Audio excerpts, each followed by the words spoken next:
Welcome to edu.pk electromagnetic field theory का lecture number 5। Lecture के topics आज हैं डिफरेंस एमंग, हम देखेंगे डिस्टेंस वेक्टर के डिस्टेंस वेक्टर, पोजीशन वेक्टर और सिर्फ डिस्टेंस में क्या फ़र्क है, और इसी तरह डिफरेंस बिटवीन फिर हम देखेंगे यूनिफॉर्म वेक्टर फील्ड और नॉन यूनिफॉर्म वेक्टर फील्ड, या ये भी कह सकते हैं कि यूनिफॉर्म वेक्टर क्या होते हैं और नॉन यूनिफॉर्म वेक्टर क्या होते हैं। और उसके बाद थर्ड टॉपिक हमारा होगा कि पॉइंट और वेक्टर में क्या फ़र्क है। इस टॉपिक पे थोड़ी सी डिटेल डिस्कशन होगी और ये दो टॉपिक्स इनके साथ ही आ जाएंगे। ये शॉर्ट से टॉपिक्स हैं, ज़्यादा डिटेल में इसकी ज़रूरत नहीं है और इजी भी हैं। तो पहला टॉपिक देखते हैं, डिस्टेंस वेक्टर क्या है, पोजीशन वेक्टर क्या है और सिंपल डिस्टेंस क्या है। मैं यहाँ पे 3 डायमेंशनल कोऑर्डिनेट सिस्टम ड्रा करता हूँ। कोऑर्डिनेट सिस्टम पे हम अलहदा से डिस्कशन करेंगे डिटेल। एक्स एक्सेस को मैं थोड़ा सा शॉर्ट ड्रा करता हूँ। ये आपका एक्स एक्सेस, ये वाई एक्सेस और इसी तरह ये आपका जेड एक्सेस हो गया। अब मैं दो पॉइंट्स लेता हूँ, एक पॉइंट लेता हूँ पॉइंट पी, जिसको मैं रिप्रेजेंट करता हूँ x1 कामा y1 कामा z1 से, ठीक है, क्योंकि इसकी एक्स एक्सिस पे भी कोई लेंथ होगी, फिर वाई एक्सिस के अलॉन्ग कोई लेंथ होगी और इसी तरह जेड एक्सिस के अलॉन्ग कोई लेंथ होगी। तो वो मैंने 3 पॉइंट्स लिख लिए, x1 y1 और z1। ये हमारा ओरिजिन है जो कि 0,0,0 पे है, क्योंकि ना एक्स एक्सिस पे कोई डिस्टेंस है, ना वाई एक्सिस पे और ना कोई जेड एक्सिस पे कोई डिस्टेंस है। तो दूसरा पॉइंट मैं यहाँ पे लेता हूँ और उसको मैं Q से रिप्रेजेंट करता हूँ। उसके कोऑर्डिनेट में लिखता हूँ x2 y2 और z2। अब मैं ओरिजिन से पॉइंट 1 तक एक वेक्टर ड्रा करता हूँ, ठीक है, और उसको रिप्रेजेंट करता हूँ r ऑफ p से। इसी तरह एक वेक्टर ड्रा करता हूँ ओरिजिन से पॉइंट Q तक और उसको नाम दे देता हूँ r q का। अब डिस्टेंस को समझते हैं कि डिस्टेंस हम किस तरह फाइंड करते हैं। लेट सपोज 5 किलोमीटर पे आप खड़े हैं, ठीक है, और आप मूव करते हैं, कोई डिस्टेंस तय करते हैं और आप 15 किलोमीटर पे पहुंचते हैं। तो ये डिस्टेंस आपका कितना हुआ, 10 किलोमीटर। ये आपका इनिशियल पॉइंट था और ये आपका फाइनल पॉइंट। तो ये डिस्टेंस आपने कैसे फाइंड किया, अगर हम इसको प्रॉपर वे से देखें तो हम ये डिस्टेंस कैसे फाइंड करते हैं। हम देखते हैं final point minus initial point से। फाइनल पॉइंट आपका 15 किलोमीटर और माइनस इनिशियल पॉइंट आपका 5 किलोमीटर, तो आपने ये डिस्टेंस निकाला 10 किलोमीटर। अब देखते हैं कि पॉइंट पी का जो डिस्टेंस है ओरिजिन से कितना बनता है। तो मैं उसको रिप्रेजेंट करता हूँ आर ऑफ पी, मैंने लिखा है distance from O to point P. तो वो हमारे पास क्या होगा, हम ओ से पी तक जा रहे हैं, इसका मतलब ये है कि इनिशियल पॉइंट हमारा ओ हो गया और फाइनल पॉइंट हमारा हो गया पी। तो मैं पी से ओ को माइनस करूँगा। तो पी के कोऑर्डिनेट्स हमारे पास क्या है, x1 y1 z1 minus O के कोऑर्डिनेट हमारे पास क्या है, 0,0,0, ठीक है। तो सब्ट्रैक्शन जो है वेक्टर्स की या इन वेक्टर पॉइंट्स की, वो हमेशा component to component by component होती है, यानी एक्स कंपोनेंट से एक्स कंपोनेंट सब्ट्रैक्ट होगा, वाई कंपोनेंट से वाई कंपोनेंट सब्ट्रैक्ट होगा और जेड कंपोनेंट से जेड कंपोनेंट सब्ट्रैक्ट होगा। तो चूँकि यहाँ पे ये तीनों पॉइंट ज़ीरो हैं, तो किसी भी नंबर से अगर ज़ीरो सब्ट्रैक्ट करें तो अगेन वही नंबर ही आता है। तो हमारे पास रिज़ल्ट क्या होगा, x1 माइनस ज़ीरो x1 हो जाएगा, y1 माइनस ज़ीरो y1 और इसी तरह z1 माइनस ज़ीरो क्या हो जाएगा, z1। तो इसको मैं अगर वेक्टर की फॉर्म में लिखना चाहूँ तो मैं लिख सकता हूँ x ax होगा, क्योंकि ये हमारा एक्स कंपोनेंट है, ये y कंपोनेंट और ये z कंपोनेंट है। x ax plus sorry x1 ax y1 ay plus z1 az। अब डिस्टेंस फाइंड करते हैं फ्रॉम O टू Q, उसको मैंने रिप्रेजेंट किए R ऑफ Q से। तो distance from O to Q हमारे पास क्या हो जाएगा, अब Q फाइनल पॉइंट है और O जो है वो इनिशियल पॉइंट है, इनिशियल पॉइंट, और ये आपका फाइनल पॉइंट। तो फाइनल पॉइंट आपके पास क्या है, कोऑर्डिनेट्स उसकी क्या है, x2 y2 और z2, x2 y2 और z2 माइनस O के कोऑर्डिनेट्स क्या है, 0, 0, 0। ठीक है, यहाँ पे P पॉइंट लिख लें, यहाँ पे लिख लें Q पॉइंट है, और माइनस ओरिजिन यानी 0 का लिख लेंगे। अब उसी तरह होगा, ठीक है, x2 minus 0, x2 y2 minus 0 y2, और इसी तरह z2 माइनस 0 आपके पास z2 हो जाएगा। वेक्टर की फॉर्म में लिखेंगे तो x2 ax plus y2 ay plus z2 az। ये हमारे पास दो वेक्टर आ गए। तो ये वेक्टर्स जो हैं, ये वेक्टर और ये वेक्टर, ये हमारे पास होंगे पोजीशन वेक्टर। इसको रेडियस वेक्टर भी कहते हैं। तो ये हमारे पास क्या हो गया, ये position vector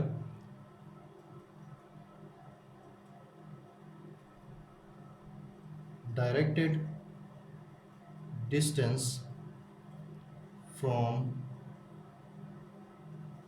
origin to a certain point। अब दो किस्म की डिस्टेंसेस हमने फाइंड कर लिए, एक ओरिजिन से P तक, दूसरा ओरिजिन से Q तक, और उनको हमने कहा कि ये हमारे पास क्या है, ये पोजीशन वेक्टर्स हैं।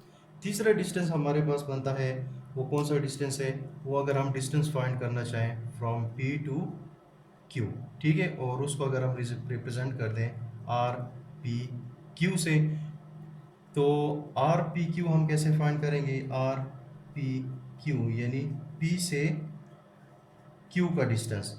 अब हमारे पास P से Q का डिस्टेंस फाइंड कर रहे हैं, तो P को हम अपना इनिशियल पॉइंट ले लेते हैं और Q को हम अपना फाइनल पॉइंट ले लेते हैं। तो हमारे पास कोऑर्डिनेट P के Q के क्या कोऑर्डिनेट्स हैं, x2 y2 और z2 माइनस ये Q के कोऑर्डिनेट्स हैं, और P के कोऑर्डिनेट्स हमारे पास क्या हैं, x1 y1 और z1। तो इसको देखते हैं, x2 माइनस x1, x2 से x1 सब्ट्रैक्ट होगा, y2 से y1 सब्ट्रैक्ट होगा, तो y2 माइनस y1 कामा z2 से z1 सब्ट्रैक्ट होगा।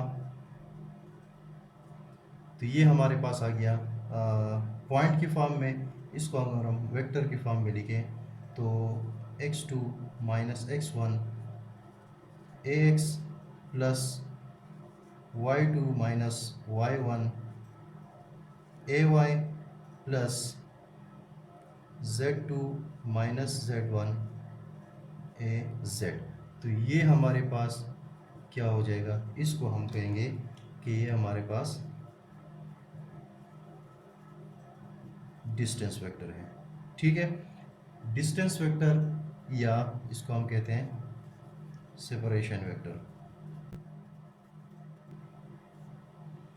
तो इसकी डेफिनेशन क्या हो जाएगी, ये भी डिस्टेंस वेक्टर था, ये भी डिस्टेंस वेक्टर है, लेकिन इसको हम फिर पोजीशन वेक्टर कहते हैं इस वजह से कि ये डिस्टेंस है from origin to a certain point, चाहे वो P है या Q है या कोई भी पॉइंट है। लेकिन ये जो डिस्टेंस वेक्टर है जिसको हम एक्चुअली डिस्टेंस वेक्टर कहते हैं, वो क्या है, डिस्टेंस बिटवीन टू पॉइंट्स। ठीक है, any two points other than origin, ये हमारे पास होगा डिस्टेंस वेक्टर।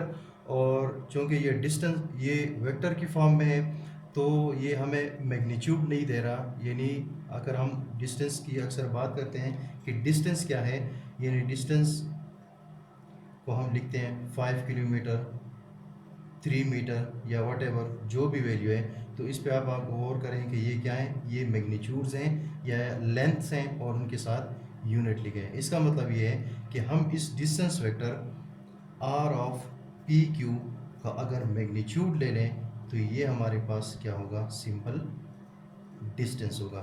ठीक है, तो ये हो गया डिस्टेंस, ये डिस्टेंस या सेपरेशन वेक्टर। और वो डिस्टेंस जो ओरिजिन से किसी पॉइंट तक हो उसको हम कहेंगे position vector.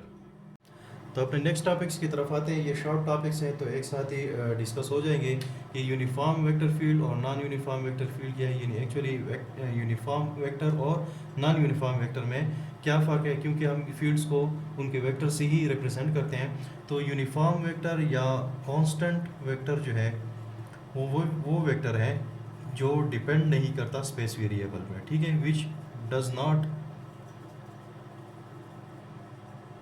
Depend on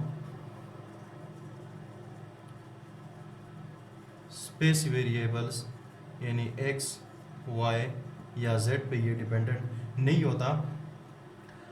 for example एक वेक्टर है b, वेक्टर b जो है वो क्या है, 3ax minus 2ay plus 10az। और इसी तरह दूसरा एक वेक्टर लेता हूँ, उसको वेक्टर a से रिप्रेजेंट करते हैं, जो इक्वल है 2xy ax plus y square a y minus x z square a z. तो हमारे पास b जो है ये किसी यूनिफॉर्म फील्ड को रिप्रेजेंट कर रहा है और a जो है ये नॉन यूनिफॉर्म फील्ड को रिप्रेजेंट कर रहा है। यानी यूनिफॉर्म और नॉन यूनिफॉर्म फील्ड का मतलब ये है कि लेट सपोज एक चार्ज पार्टिकल है और ये इसकी फील्ड है, तो इसके करीब इस फील्ड में कहीं पे भी आप पॉइंट रखें तो ये सब पॉइंट्स पे इक्वल फोर्स अप्लाई करेगा।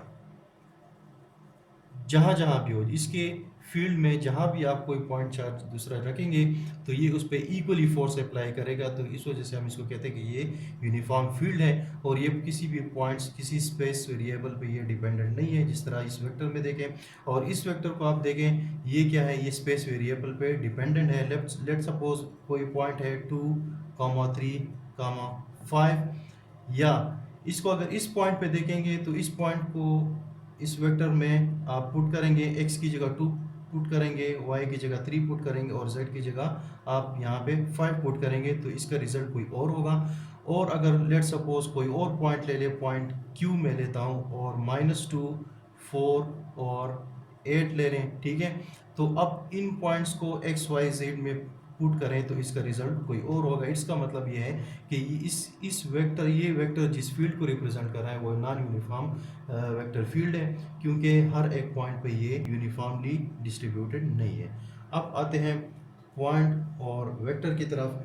ठीक है, पॉइंट को हम रिप्रेजेंट करते हैं, कोई भी पॉइंट है x, y, z से रिप्रेजेंट करते हैं। और वेक्टर को भी आपने नोट किया होगा कि लेट सपोज कोई ए वेक्टर है, उसकी हमने रिप्रेजेंटेशन ऐसी भी देखी थी कि हम उसको लिखते हैं ax, ay, az। ऑल दो इनकी रिप्रेजेंटेशन जो है ऑलमोस्ट सेम लगती है, लेकिन पॉइंट P जो है ये वेक्टर नहीं है, ठीक है। और ये आपके पास क्या है, ये वेक्टर है। इस पॉइंट P का पोजीशन वेक्टर जो है, सिर्फ इसका position vector is a vector, ठीक है। जब हम इसका पोजीशन वेक्टर ड्रॉ करेंगे, लिखेंगे, ठीक है, आर ऑफ पी लिखेंगे x ax plus y ay plus z az, तो ये जो है इसका पोजीशन वेक्टर जो है वो वेक्टर होगा, लेकिन पॉइंट बजाते खुद पॉइंट नहीं है।